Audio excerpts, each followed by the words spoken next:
या सोना से बांध दिया जाए, सोना से भी बांध दिया जाएगा तब भी हाथ मेरा बंधा हुआ है, और लोहा से बांध दिया तो वही समझ लो, सोना अच्छा कर्म हुआ और लोहा बुरा कर्म, लेकिन दोनों बंधन है। अच्छा करोगे तब भी यहीं फंसोगे और बुरा करोगे तब भी यहीं से फंसो। कैसे?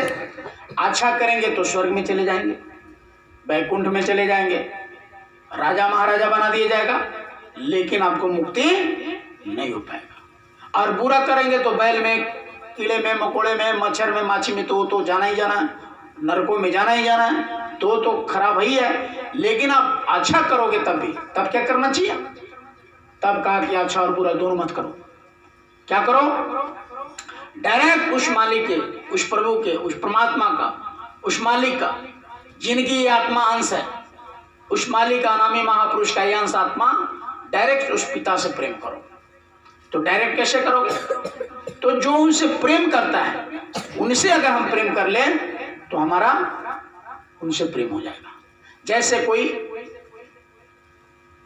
किसी से मिलना चाहता है तो दरबार पर उसका दरबारी से पहले मिलता है, क्योंकि वो दरबार अंदर के महाराज से मिलते जुलते रहते हैं, तब इसलिए वो मिला देते हैं।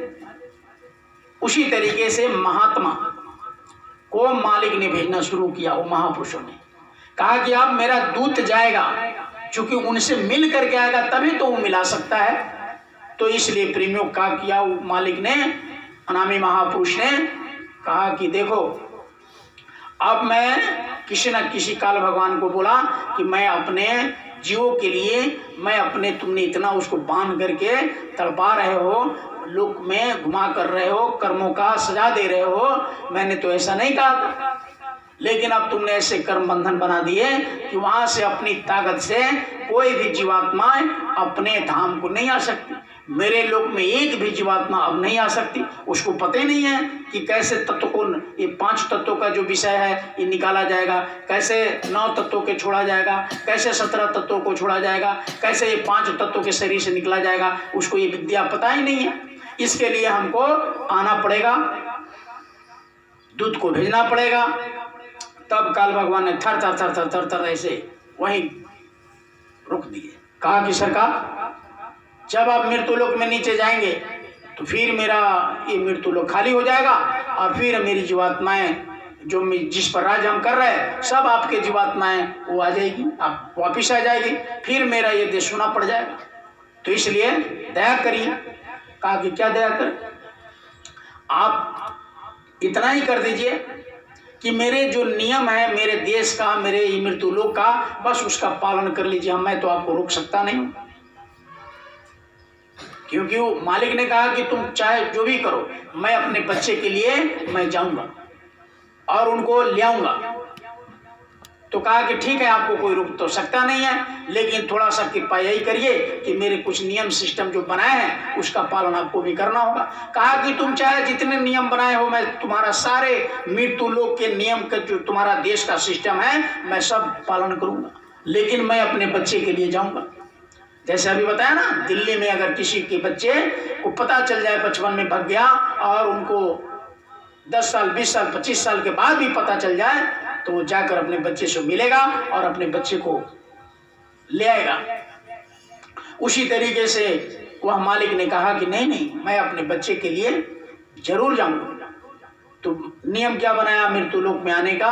काल भगवान ने कहा कि सरकार, मैंने यहाँ एक ऐसा मृत्यु लोक में नियम बनाया हूँ कि कोई भी सृष्टि में अगर आता है तो उसको माँ के गर्भ से आना पड़ेगा। तो आप भी डायरेक्ट अगर अपने लोक से सीधे कूच कर जाएंगे मृत्यु लोक में, तो ये तो चमत्कार हो जाएगा। कोई देखेगा अरे फलाने जगह आकाश मार्ग से कोई महापुरुष, दिव्य पुरुष आया है, सब आपके पीछे पड़ जाएंगे और आप लेकर चले जाओगे। तो उसके लिए आपको हाथ जोड़ करके विनती है कि आप ऐसा करो कि आप भी माँ के से होकर के आना पड़ेगा, बच्चे की तरह पैदा होना पड़ेगा, बच्चे की तरह बड़ा होना पड़ेगा, बच्चे की तरह से धीरे धीरे धीरे धीरे आप में विकास होगा, और तब आप कुछ कर सकते हैं। कहा कि ठीक है, कोई बात नहीं, मैं भी अपने बच्चे के लिए बच्चा बनूंगा और मैं भी गर्भ से माँ के आऊँगा, और धीरे धीरे जैसे बच्चे अब तुम्हारे देश का नियम कानून सिस्टम है, मैं उसी तरह धीरे धीरे पल पोष करके बड़ा होऊंगा, और तब मैं अपनी जीवात्मा का संदेश देकर वापिस लाऊंगा। तो सबसे पहले प्रेमियों किनको भेजा? कबीर साहब को सबसे पहले कहा कि जाओ बुला कर ले आओ सब। तो कबीर साहब सबसे पहले आए तो कोई जीवात्मा उनको पहचाने नहीं। अरे जुलाहा हैं, कपड़ा बुनते हैं, बाजार में बेचते हैं, ये भगवान का दूत कैसे हो सकते, ये प्रभु का दूत कैसे हो सकते। लेकिन कबीर साहब ने ढिढोरा पीट कर कहा कि ये ना देश हमारा संतो, ये ना देश हमारा, हम तो हैं अमर लोक के वासी जो 3 लोक से न्यारा। कहा कि हम 3 लोक, ये जो अपना देश है ये मृत्यु लोक अपना देश नहीं है, अपना वतन नहीं है, अपना घर नहीं है, अपना घर अलग है, जिसको जहाँ कभी रात नहीं होता, कभी दिन नहीं होता, कभी दुख नहीं होता, कभी सुख नहीं होता, हमेशा उजाला ही उजाला है, ब्रह्म प्रकाश जैसे दिन राती, और नहीं चाहिए दिया घी बाती। वहाँ कोई तेल की, बत्ती की, घी की आवश्यकता नहीं पड़ती है। वहाँ तो मालिक ब्रह्म प्रकाश में है, मालिक के शरीर से इतना उत्तम और परम प्रकाश निकलता रहता है कि वो प्रकाशवान लोग है, उनका कभी अंधेरा का नाम निशान नहीं होता। वो लोग ऐसा है। तो जब कबीर साहब ने कहा तो कबीर साहब के लोगों ने पीछे पड़ गया, कहा कि ये तो मेरा देश है, ये तो मेरा लोक है, अब किसी से पूछो तुम्हारा घर कहाँ है, तो कहेगा हमारा घर मोतिहारी है, कोई कहेंगे रुबड़ी है, कोई कहेगा, यानी इसी दुनिया के नाम बताएंगे। कोई नहीं कहेगा कि मेरा घर कहाँ है, सतलोक में है, ये कोई नहीं कहेंगे। इसलिए प्रेम में, क्योंकि इतना ना रम गया, यहाँ फंस गया, और काल भगवान ने इतने तरीका से यहाँ फंसा दिए गए।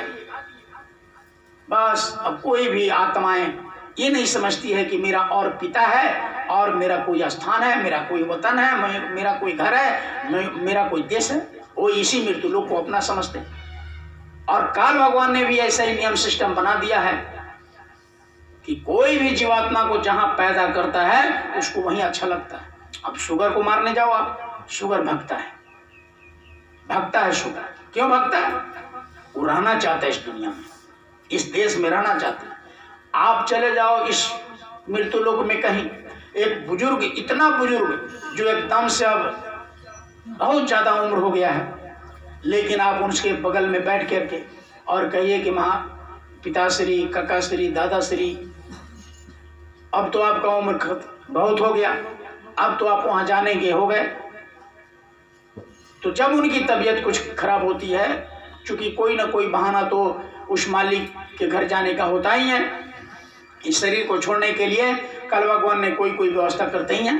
तो जब वो बीमार पड़ते हैं या कोई असहाय दुख होता है, तो उस बुजुर्गों के बगल में आप बैठ करके आराम से उससे बतियाइए कि तब आपकी क्या इच्छा है।